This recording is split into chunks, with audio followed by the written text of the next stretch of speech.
એકલવય વૃદ્ધ મહિલાઓને ટાર્ગેટ કરતી ગેંગ ઝડપાઈ। સોનાના ઘરેણાની લૂંટ અને સ્નેચિંગ કરતી ગેંગ ઝડપાઈ। ગેંગના મુખ્ય આરોપી સહિત મહિલા આરોપીની ધરપકડ કરી।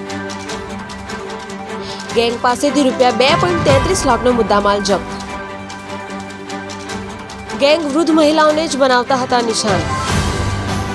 ઓટો રિક્ષામાં બેસાડી ડરાવી ધમકાવી ઘરેણા પડાવી લેતી હતી ગેંગ। રિક્ષાની પાછળ ચોર અથવા ગુંડાઓ આવે છે કહી તેઓ ડર બનાવતી હતી ગેંગ। વધુ તપાસ ખટોદરા પોલીસ દ્વારા હાથ ધરવામાં આવી।